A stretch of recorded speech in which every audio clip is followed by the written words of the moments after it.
हाँ, तो last class में हम लोगों ने ट्रिग्नोमेट्री रेशियोज को देखा था, किस तरीके से हम लोग, है ना, राइट एंगल ट्राइंगल का यूज करके ट्रिग्नोमेट्री रेशियो की वैल्यू फाइंड कर सकते हैं। आज हम लोग फर्स्ट एक्सरसाइज को कंप्लीट करेंगे। दिखाना book.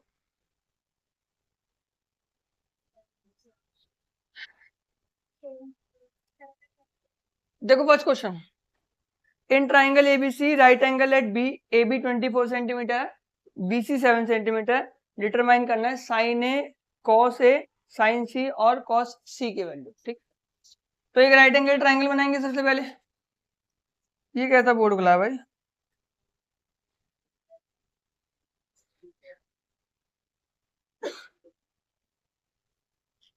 Right angle at B, ठीक है। अभी ए बी की वैल्यू कितनी है? 24 सेंटीमीटर है, और बीसी की वैल्यू कितनी है? 7 सेंटीमीटर। चलो कुछ भी निकालना है, पहले सबसे हम लोगों को हाइपोटेन्यूज की वैल्यू फाइंड करनी पड़ेगी। ठीक है, तो देखो इन ट्राइंगल एबीसी, जो एसी का स्क्वायर होगा वो होगा A B square plus B C square. अरे ये तो होगा, है, ठीक है। ए बी की वैल्यू 24 है, प्लस 7, 24 का 576 होता है, ये 49, ठीक है। तो क्या हो जाएगा? 625। तो ए सी की वैल्यू यहाँ से हो जाएगी अंडर रूट 625। क्या सबको समझ में आया? सबको समझ में आया? ठीक है। 625 किसका स्क्वायर है? 25, ठीक है। कल मैंने समझाया था कि अगर मैं 25 रूट से बाहर निकाल रहा हूँ तो प्लस माइनस दोनों में हो सकता है, लेकिन ट्रिग्नोमेट्रिक रेशियोज की वैल्यू कभी भी नेगेटिव नहीं होती। ट्रिग्नोमेट्रिक रेशियोज की वैल्यू कभी भी नेगेटिव नहीं होती, तो इसलिए क्या होगा? प्लस का 25 होगा। S25 मिल गया। अब फाइंड करना है साइन ए कॉस ए और साइन सी कॉस सी। ठीक, तो साइन ए, साइन ए के लिए बेटा परपेंडिकुलर क्या होगा? बीसी, बीसी अपॉन ए सी, 7/25, ठीक है। साइन सी, साइन सी के लिए परपेंडिकुलर क्या होगा? A B, A B upon A C, तो ये हो जाएगा आपका 24/25, ठीक है। नेक्स्ट, कॉस ए और कॉस सी। कॉस ए के लिए बेस क्या होगा बेटा? ए बी, ए बी होगा ना, ए बी अपॉन ए सी मतलब 24/25। और कॉस सी, कॉस सी, सी के लिए बेस क्या होगा? B C, B C upon A C. क्या सबको समझ में आया? सभी को आ गया? किसी को ना समझ में आया ऐसा कोई व्यक्ति है? बताओ। अच्छा एक बार बताओ, इसकी यूनिट क्या होगी? जैसे ये तो सेंटीमीटर में है ना, तो ये भी सेंटीमीटर में होगा। रेशियो की यूनिट नहीं होती, क्योंकि यूनिट से यूनिट कट जाएगी, सेंटीमीटर से सेंटीमीटर कट जाएगा। आया मोटा भाई समझ में? तो इसलिए इसकी कोई भी यूनिट नहीं होगी, इसकी डायरेक्ट वैल्यू होगी 7/25। सबको समझ में आया फर्स्ट क्वेश्चन? चलो नेक्स्ट क्वेश्चन देखो। एक फिगर गिवन है हम लोगों को, एक ट्राइंगल है PQR, PQR एक ट्राइंगल है, right angle at Q, Q के ऊपर राइट एंगल है, ठीक है। PQ की वैल्यू 12 है, PR की वैल्यू क्या है? 13 है। पाइथागोरस थ्योरम लगानी पड़ेगी हमको यहाँ पे, है। तो PR का जो स्क्वायर होगा वो होगा PQ square plus QR square, ठीक है बेटा। तो PR की वैल्यू कितनी है? 13, 13 का स्क्वायर इसका 12 का स्क्वायर प्लस QR का स्क्वायर। क्या सबको समझ में आया यहाँ तक? ठीक है ना, ठीक है। तो QR का जो स्क्वायर हो जाएगा आपका 13 का स्क्वायर माइनस 12 का स्क्वायर। 13 का स्क्वायर क्या होता है? 169 होता है। 169 minus 144, this will be equal to 25। तो QR की वैल्यू हो जाएगी under root 25, that is equal to 5। तो QR की वैल्यू 5 हो गई। अब हम लोग इजीली फाइंड कर सकते हैं जो भी रेशियो पूछ रहा है हमसे। पूछ रहा है क्या है? tan P minus cot R की वैल्यू। tan P, tan P, tan P, P के लिए परपेंडिकुलर क्या होगा? QR, है ना, और बेस क्या होगा? 12, मतलब PQ। tan P की वैल्यू हो जाएगी QR अपॉन PQ। अरे वाह, 5/12, ठीक है। मोटा भाई आपको दिखाई दे रहा है? ठीक है, इधर कर दूं? Very good. Cot R, cot R के लिए क्या होगा बेटा? B अपॉन P होता है, तो भी वही होगा 5/12। तो tan P minus cot R, tan P minus cot R की वैल्यू हो जाएगी 5/12 minus 5/12, that will be equal to 0। क्या सभी व्यक्ति उस स्थान को समझ में आया? किसी को ना समझ में आया हो? किसी को भी? सबको समझ में आ गया? चलो नेक्स्ट क्वेश्चन, हटाओ इसको, ठीक है। नेक्स्ट क्वेश्चन नंबर 3, साइन ए की वैल्यू 3/4 है, कल क्वेश्चन करा दिया था आप लोगों को ये, है ना। साइन ए की वैल्यू 3/4 है, कॉस ए और टेन ए की वैल्यू फाइंड करनी है। लेकिन कल जो हम लोगों ने क्वेश्चन करा था वो टेन ए की वैल्यू थी, ठीक है, जिसमें परपेंडिकुलर और बेस था। यहाँ पे परपेंडिकुलर और हाइपोटेनियस गिवन है हमको। क्या गिवन है? परपेंडिकुलर और हाइपोटेनियस। तो साइन ए की वैल्यू 3/4 है बेटा, साइन ए की वैल्यू 3/4 मतलब p बाई एच की वैल्यू 3/4 है, तो p की वैल्यू क्या हो जाएगी? 3 के, p की वैल्यू क्या हो जाएगी? 3x ले लो, और h की वैल्यू क्या हो जाएगी? 4x। समझ में आया? तो यहां से हम लोगों को क्या निकालना है? पहले b, तो b स्क्वायर जो होगा बेटा होगा h square minus p square. b square क्या होगा? h square minus p square. h की वैल्यू क्या है? 4 का 16 माइनस 9 x स्क्वायर। अरे समझ में आया? 16 में से 9 के कितना है? 7x स्क्वायर, ठीक है। तो जो b है, b मतलब बेस है, यहाँ पे b मतलब क्या है? बेस, अंडर रूट, तो अंडर रूट 7x हो जाएगा। क्या हो जाएगा? Under root 7। क्या सभी बच्चों को समझ में आया? किसी को ना समझ में आया हो ऐसा कोई बच्चा है? नहीं है कोई भी बच्चा? दक्ष आपको आ रहा है समझ में बेटा?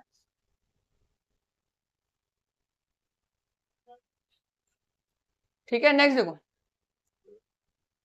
इसमें पूछ रहा है हम लोगों को कॉस ए और टेन ए की वैल्यू। कॉस ए और टेन, कॉस ए बेटा, कॉस ए होता है b upon H, b upon H, तो under root 7x upon 4x, तो x x कैंसिल हो जाएगा, अंडर रूट 7/4, ठीक है, ठीक है। और क्या बोल रहे? 10 है, p अपॉन b, p कितना है बेटा? 3x अपॉन 4 है, 7 है बेटा, x x कट जाएगा, 3/√7, ठीक है। चलो जिसको नोट करनी है तीनों नोट करो एक बार।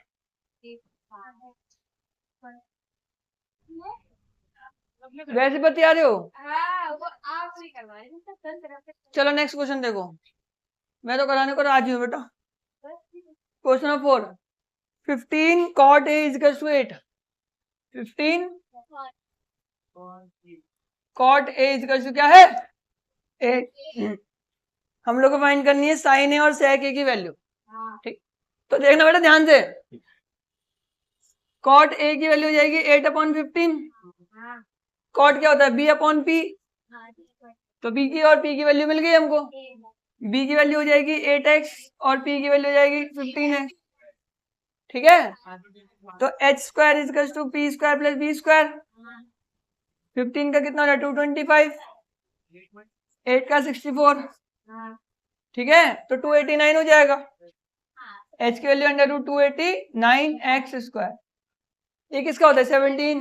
17 का होता है ना बेटा, तो जगह 17x, h की वैल्यू हो गई 17x। क्या सभी को समझ में आया? आगे आप लोग खुद निकाल लोगे, जो भी वैल्यू निकालने के लिए बोल रहा है, ठीक है, निकाल लोगे। नेक्स्ट क्वेश्चन नंबर 5 तो हो गया, क्वेश्चन 5 तो कर लोगे। सेक थीटा की वैल्यू 13/12 दी है। सेक थीटा क्या होता है? h अपॉन b होता है, h की वैल्यू 13 मिल गई और b की वैल्यू मिल गई 12, बाकी डिनोमिनेटर के रेशियो फाइंड कर लोगे, क्योंकि हाँ वहां से p वो निकालोगे ना, p h अपॉन b होता है बेटा। हाँ, क्वेश्चन नंबर 6 अच्छा क्वेश्चन है, ठीक है। देखो छठा question, if A and B are acute angles such that cos A is equals to cos B, then so that cos angle A is equals to angle B. ओए ध्यान से देखने इधर,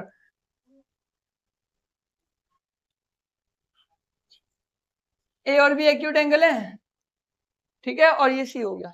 हम लोगों को गिवन है cos A is equals to cos B, यही तो गिवन है।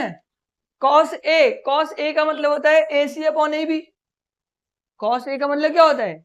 AC अपॉन AB, यही तो होता है ना, ठीक है। तो ये जगह AC upon AB। cos B का मतलब होता है BC अपॉन AB। अरे समझ में आया? नहीं आया? cos A का मतलब होता है AC upon AB, cos B का मतलब होता है BC अपॉन AB, ठीक है, ठीक है। तो क्या AB से AB कट जाएगा, बचेगा AC is equal to BC। अगर किसी ट्राइंगल की दो साइड बराबर होती है तो उनके अपोजिट एंगल कैसे होते हैं? बराबर होते हैं। Angle opposite to equal side of triangle are always also equal. ठीक है, so angle A will be equal to angle B. B होगा बेटा, ठीक है, angle A will be equal to angle B. नहीं आया समझ में? देखो फिर से, कॉस ए और कॉस बी बराबर दिया था हमको। क्या दिया था बराबर? कॉस ए और कॉस बी। कॉस ए का मतलब क्या हुआ? A C upon A B, और कॉस बी का मतलब क्या हुआ? B C upon A B. A B से ए बी कैंसिल हुआ, A C equal to B C. A C B C के इक्वल है तो एंगल ए एंगल बी के इक्वल है, और एंगल ए एंगल बी के इक्वल तो शो करना था, है ना? आया समझ में? चलो नोट करो। हो गया? चलो नेक्स्ट देखो, अभी बताऊंगा तुझे। क्वेश्चन नंबर 7 देखो भाई, ये बढ़िया क्वेश्चन है, ठीक है, थोड़ा सा कैलकुलेटिव है तो इजी। कॉट थीटा की वैल्यू 7/8 है। कॉट थीटा की वैल्यू क्या है? 7/8। You will have to find the value of 1 plus sine theta, 1 minus sine theta, 1 plus cos theta, 1 minus cos theta. भाई यो वैल्यू फाइंड करनी है।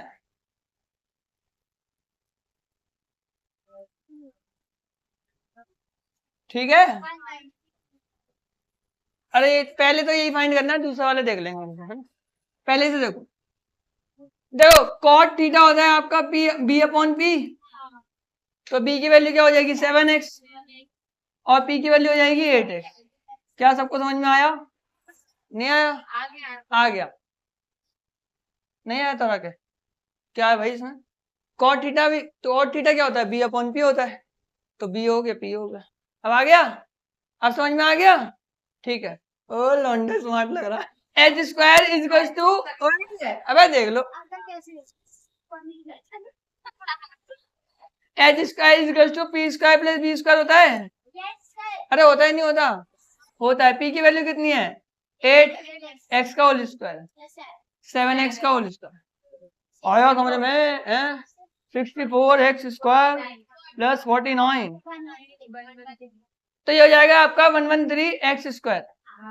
बेटा स्क्वायर हटाएंगे तो रूट लगेगा, तो अंडर रूट 113x हो गया। क्या सबको समझ में आया? ठीक है, अब देखो, अब खेल शुरू होगा।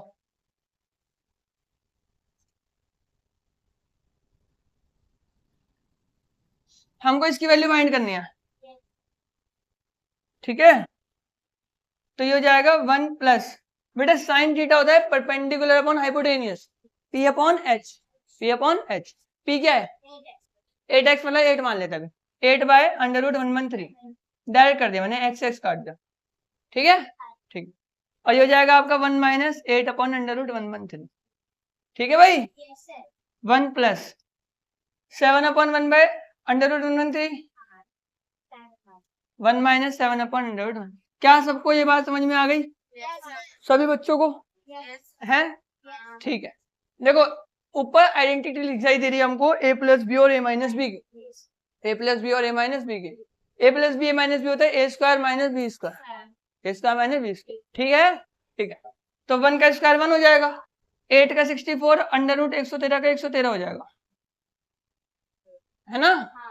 नीचे कुछ भी नहीं है तो 1 है, 1/1, ये हो जाएगा 49/113। क्या सबको समझ में आया? सबको समझ में आ गया? ठीक है, नेक्स्ट देखो,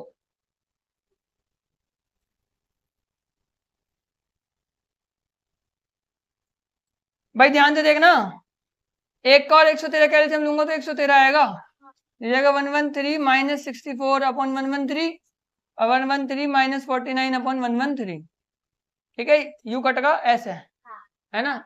इसको घटाएंगे तो 49 आएगा और इसको घटाएंगे तो 64 आ जाएगा, तो 49/64 will be the required answer. क्या सभी को समझ में आया? दक्ष को नहीं आया? चलो देखो एक बार फिर से, ये वाले समझ में आया? एच की वैल्यू कैसे निकाली? एच की वैल्यू निकालनी आ गई ना? अब कुछ नहीं करना है, वैल्यू पुट करनी है सीधी। क्या करनी है? Value put. साइन थीटा की वैल्यू परपेंडिकुलर अपॉन हाइपोटेनियस होती है, तो पी की वैल्यू 8 हाइपोटेनियस की, ठीक है। फिर कॉस थीटा होता है बेस अपॉन हाइपोटेनियस, बी की वैल्यू थी ए प्लस बी ए माइनस बी की आइडेंटिटी लगाई तो ए स्क्वायर माइनस बी स्क्वायर, तो 1 का स्क्वायर 1 होता है, माइनस 8 का 64 अपन 113। नेक्स्ट, ठीक है, फिर करा, हो गया। समझ में आया? अब आगे तो कुछ समझ में, चलो नोट करो, बढ़िया क्वेश्चन है वाला।